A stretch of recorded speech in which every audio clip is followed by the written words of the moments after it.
but I want to tell you by my deeper heart, which I cannot express. Whenever a call come in between my phone, it just disconnected the video and definitely really disturbs me. सबको पता थी class में इस समय recording करें, but नहीं, हम phone करेंगे, हम तो चिंगा स्वामी हैं, हम साउथ इंडियन से आए हैं, हम अभी फोन करेंगे। सुनो ध्यान से सभी। तो बेसिकली हम लोगों को पढ़ना है रेजिस्टिविटी। रेजिस्टिविटी क्या होता है, ध्यान से सुनो। आप सबने रेजिस्टेंस पढ़ लिया ना? आप एक वायर को मोटा, पतला, लंबा, छोटा करके वायर का रेजिस्टेंस चेंज कर सकते हैं। वायर की लेंथ बढ़ा दी, रेजिस्टेंस बढ़ गया। वायर का एरिया बढ़ा दिया, रेजिस्टेंस कम कर दिया। वायर का टेम्परेचर चेंज कर दिया, रेजिस्टेंस कम हो जाएगा। मटेरियल चेंज कर दिया तो भी हो जाएगा, पर एक चीज है जो नहीं बदलती। एग्जाम्पल दूं, ध्यान सुनो। मैंने दो वायर ली, सेम लेंथ के लिए, सेम एरिया के लिए, सेम टेम्परेचर पे रखा, सब कुछ सेम कंडीशन दी है, पर मैंने एक वायर ली कॉपर की और एक वायर ली है एल्यूमिनियम की। उसके बावजूद भी कॉपर एक अच्छा कंडक्टर होगा, उसका रेजिस्टेंस कम होगा और एल्यूमिनियम का थोड़ा ज्यादा। देखिए हम एक काम करते हैं, हम एल्यूमिनियम के वायर को मोटा कर देंगे, कॉपर के वायर को पतला ही रखेंगे। हाँ, थोड़ा बहुत हो सकता है कि एल्यूमिनियम वायर अच्छा रिस्पॉन्स करने लग जाए, करंट उसमें ज्यादा फ्लो होने लग जाए, पर उसके बावजूद भी वो कॉपर जैसी। समझ में आ रही है बात? आप अपने आप को कितना ही चेंज कर लो, दो लोगों की पर्सनालिटी है मान लो, जब आप किसी को कॉपी करते हैं ना, जैसे आपको हमें हमेशा अपनी ओन पर्सनालिटी क्रिएट करनी चाहिए।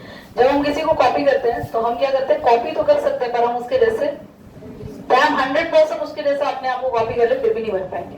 ऐसा ही सेम केस रेजिस्टिविटी का है। आप कितना ही चेंज कर दो एक वायर को, पर कभी भी दो अलग अलग मटेरियल की रेजिस्टिविटी या रेजिस्टिविटी मैच कर ही नहीं सकती है।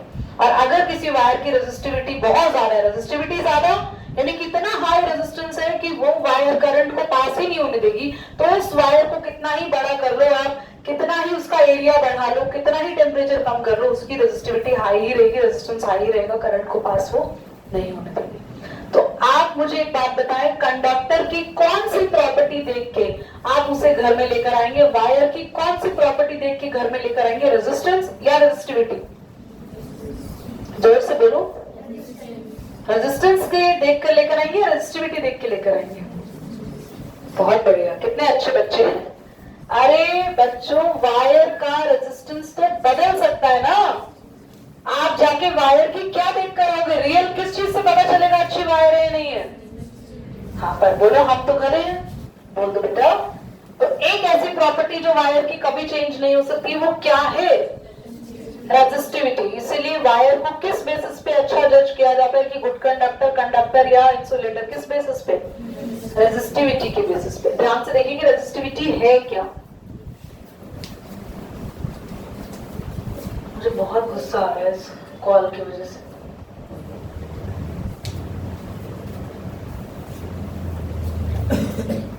ध्यान से देखिए। हाँ,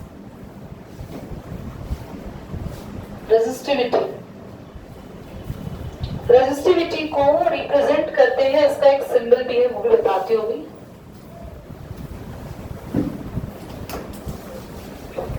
इसका सिंबल है रो। सबसे पहली चीज, R is directly proportional to L. Second, R is directly proportional to 1 upon A. ये हमने पढ़ा है ना? डायरेक्टली प्रोपोर्शनल टू L और इनवर्सली। अब इसको कंबाइन करेंगे, combining these two other equations क्या मिलेगा? ध्यान से देख लो। तो R is directly proportional, L ऊपर लिख दिया और अपॉन में A। अब इसका साइन हटाते हैं, मैंने आपको पिछली क्लास में बताया था, अगर ये साइन हटाते हैं तो कोई कांस्टेंट लगाना पड़ता है, तो वो कांस्टेंट है हमारे पास ये, दिस इज योर रो, इसको बोलते हैं रो। ये सिंबल किसका है? रो। एंड इस रो नाम के सिंबल को जो हम लिख रहे हैं, ये है क्या? What is this? This is your resistivity. जैसे रेजिस्टेंस का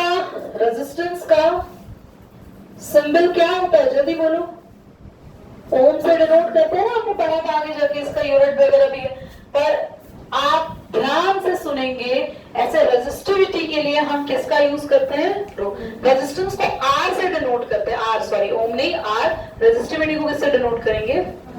रो। What is this? आर कौन बोले इसको? रेजिस्टेंस। बेटा क्या सुन रहे हो? रेजिस्टेंस आर से डिनोट होता है, रेजिस्टिविटी। रेजिस्टेंस वायर का चेंज हो सकता है, पर कौन सी प्रॉपर्टी नहीं चेंज हो सकती?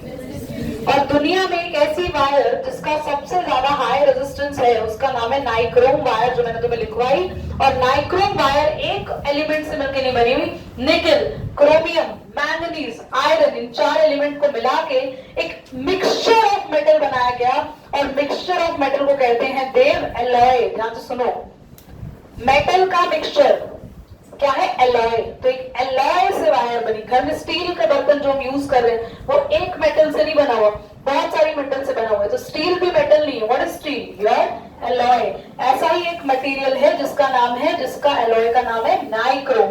उस नाइक्रोम की दुनिया में सबसे ज्यादा हाईएस्ट रेजिस्टिविटी होती है। समझ आ गया? ये भी क्लियर हो गया? नोट करना, अभी आगे लिखो बोर्ड पे। देखिए जो क्वेश्चन मैं करा रही हूँ, एक रेजिस्टिविटी की यूनिट भी समझा देती हूँ। यूनिट कैसे आई ध्यान से देखना। किसकी यूनिट बनानी है हमें? रेजिस्टिविटी को यहाँ छोड़ दो, बाकी सब कुछ ऊपर ले जाओ। आर तो ऊपर ही, कौन आएगा इसके पास? ए। और नीचे डिनोमिनेटर में कौन आएगा? एल। एल नीचे आ गया। सबकी यूनिट लिखो। आर की यूनिट क्या होती है? एरिया की मीटर स्क्वायर और लेंथ की मीटर। तो 1 मीटर से 1 मीटर कैंसिल हो गया, सिर्फ क्या यूनिट बची? जल्दी बोलो इसको पढ़ो। ओम मीटर। ओम मीटर किसकी यूनिट हो गई? रेजिस्टिविटी की। तो मैंने यूनिट निकालना भी सिखा दिया, यूनिट ऐसे निकालते हैं। ये नोट हो गया है? बाद में अभी कर बाकी है, जल्दी बताओ। बाकी है तो अभी पहले क्वेश्चन समझो, ध्यान से देखो, बाद में नोट करते रहना। क्वेश्चन समझेंगे, बहुत इंपॉर्टेंट है। हमारे पास एक वायर है और जिस वायर का रेजिस्टेंस हमें दिया हुआ था 6 ओम। ठीक है, वायर का रेजिस्टेंस कितना गिवन था? तो फॉर्मूला लगाएंगे, R is equal to rho L upon, R को रख दो कितना? तो रो एल अपॉन ए को छोटा ही लिखना है। और वैल्यू मिल गई हमें इसकी कितनी? 6 ओम अभी रख दी। पर इस वायर के साथ थोड़ी हमने छेड़छाड़ कर ली। क्या? इस वायर को हमने क्या कर दिया? फोल्ड कर दिया। देखो फोल्ड करते हैं वायर को।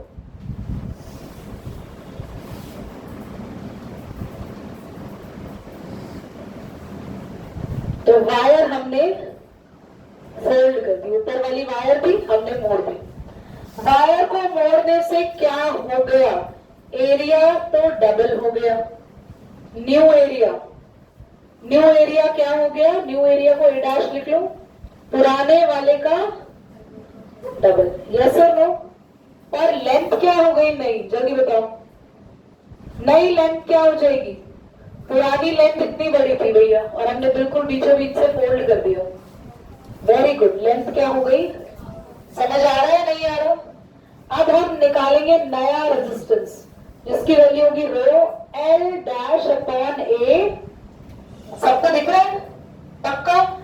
एल डैश की वैल्यू क्या है? जल्दी बोलो। नई लेंथ पुराने वाले की क्या हो गई है? जल्दी बताओ फटाफट से, फटाफट बोलो। एल बाय, तो हम इसको लिखेंगे एल अपॉन में 2 नीचे लिख दिया हमने। एरिया, ये नया एरिया है ए डैश। नया एरिया पुराने के कितना टाइम हो गया? वायर मोटी हो गई ना, तो कितना हो गया? 2 टाइम्स 2 है।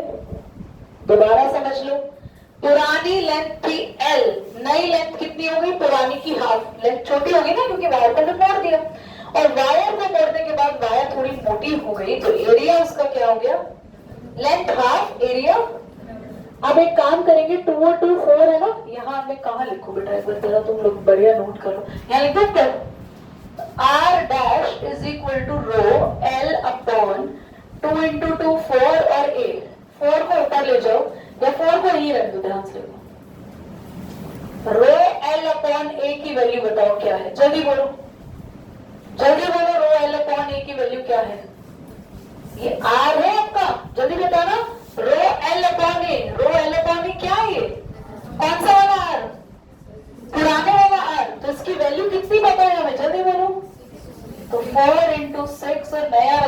आ गया 24। समझ में आया या नहीं आया? आया? पक्का? मैंने क्वेश्चन गलत किया है, तुम्हें समझ आ गया? देख लो क्या गलती की, ढूंढो। ये 4 मल्टीप्लाई में कैसे पहुंच गया? ये तो डिवाइड में है ना, तो 6/4 और आंसर आएगा 4 1s are 4, 4 5s are 20। समझ में आया? हमने क्या किया, पुराना फॉर्मूला लगा दिया तो रो एल अपॉन ए की वैल्यू मिल गई। नया रेजिस्टेंस क्या लिखा, रो एल डैश ए डैश।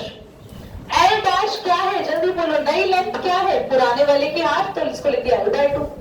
नया एरिया क्या है, पुराने वाले का डबल, तो इस एरिया को लिख दिया 2a। 2 into 2 4 आ गया, और रो एल अपॉन ए पुरानी वाली वैल्यू हमें पता है आर थी, यानी कि 6/4 आंसर आ गया। करिए, देखिए ध्यान से, इंपॉर्टेंट है, पूरा नोट करो बच्चे। अगर हमारे पास ये जिगजैग साइन किसको डिनोट करता है, सीरीज का मतलब है कि एक के बाद एक हम कनेक्ट करे जा रहे हैं बिना किसी गैप के रेजिस्टेंस को, और ये पैटर्न कहते हैं सीरीज। और एक पैटर्न और है, this one is resistance in parallel.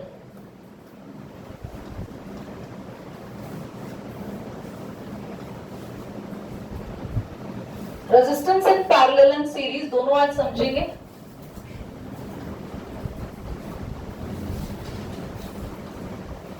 मैंने सीरीज में तो एक लाइन लिखवा दी, पैरेलल में लिखवा देती हूं। In parallel combination voltage is same but current is different।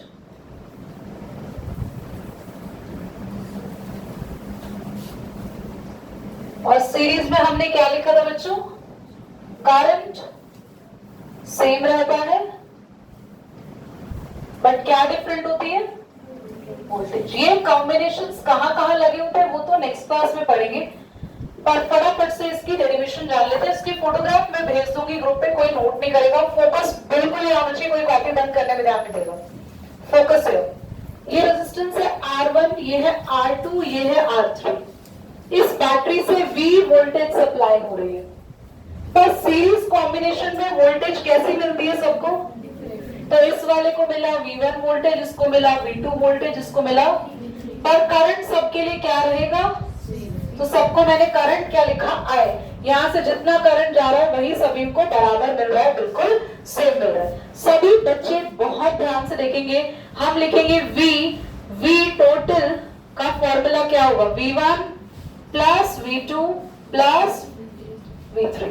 साथ साथ ये भी समझा रही हूं ताकि दोनों में कंपैरिजन भी समझ में आए। ये है R1, ये है R2, ये है, जितनी वोल्टेज जहां जाएगी पैरेलल में वोल्टेज सेम रहती है, तो सबके लिए क्या रहेगा, ये V, सब वोल्टेज सेम, पर जो करंट जाएगा वो सबके लिए डिफरेंट हो जाएगा। यहाँ करंट है I1, यहाँ है I2, और यहाँ है, आप ऐसे ना लिख के ये लिख सकते हो, यहाँ करंट गया I1, यहाँ करंट गया I2, और यहाँ करंट गया। इतनी बात सबको समझ आ गई? क्योंकि यहाँ पे क्या डिफरेंट है, वोल्टेज, तो हमने वोल्टेज से डेरिवेशन करनी है। और यहाँ पे क्या डिफरेंट है बच्चों, तो यहाँ पे करंट को लिखेंगे, total current is equal to I1 plus I2 plus, समझ आ गया? ओम्स लॉ का एक फॉर्मूला है, मैं यहाँ लिख देती हूँ, V is equal to formula क्या होता है, IR, तो V की जगह लिख देंगे IR।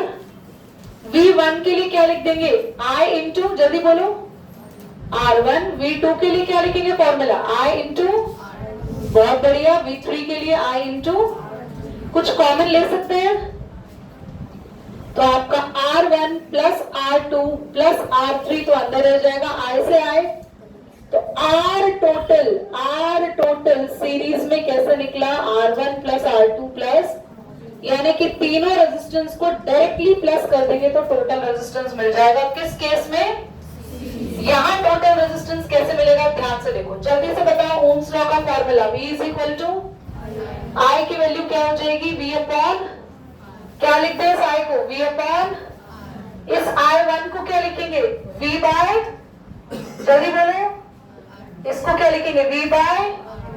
V बाय कुछ कॉमन ले लो यहां से,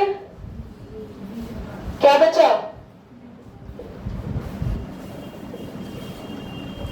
क्या कैंसिल हुआ कुछ? तो 1/R टोटल क्या होगा? यानी अगर पैरेलल में रेजिस्टेंस टोटल करना है तो सबको क्या करना पड़ेगा? जल्दी बोलो, रेसिप्रोकल। अगर हमें सीरीज में निकालना है तो सीधा R1 R2 R3 ऐड कर दो, और अगर पैरेलल में निकालना है तो हमें तीनों की वैल्यू को 1 के पहले क्या करनी पड़ेगी? अपॉन में, तब उसे ऐड करना है। एक बात दोबारा समझ लो फटाफट से, सीरीज कॉम्बिनेशन में हमारे पास क्या चीज है जो डिफरेंट रहती है? इसलिए V से शुरू किया, V1 plus V2 plus V का फॉर्मूला I इंटू, यहाँ टोटल लिखते हैं, वहां V1 के लिए I R1, V2 के लिए I R2, V3 के लिए I कॉमन लेके काट दिया, फॉर्मूला आ गया। यहाँ पर क्या चीज है जो डिफरेंट रहती है? जल्दी बोलो। तो इसलिए फॉर्मूला करंट से निकाला हम लोगों ने। करंट का formula V by RT, V by R1, V by R2। V by क्यों लिखा? क्योंकि करंट का फॉर्मूला क्या होता है? और यहाँ पे I R क्यों लिखा? क्योंकि V का फॉर्मूला क्या होता है? V कॉमन ले लिया। हम हमेशा डिफरेंट चीजों से क्यों शुरू कर रहे हैं? जो अलग है उससे क्यों शुरू कर रहे हैं? ताकि बची हुई चीज कॉमन आके कट जाए। यहाँ भी हमने V से शुरू क्यों किया? क्योंकि क्या सेम था यहाँ पे? जल्दी बोलो, करंट कॉमन आके कट जाए। तो जो चीज सेम है वो कॉमन आके दोनों में कट जाएगी, फाइनल फॉर्मूला आ गया। ये डेरिवेशन पेपर में तो बहुत कम आती है, पर फाइनल फॉर्मूला पे बहुत सारे क्वेश्चन आएंगे और इनको हम सीखेंगे नेक्स्ट क्लास के अंदर। नेक्स्ट क्लास में कोई बच्चा छुट्टी नहीं करेगा, चैप्टर की सबसे इंपॉर्टेंट क्लास है। Bye bye.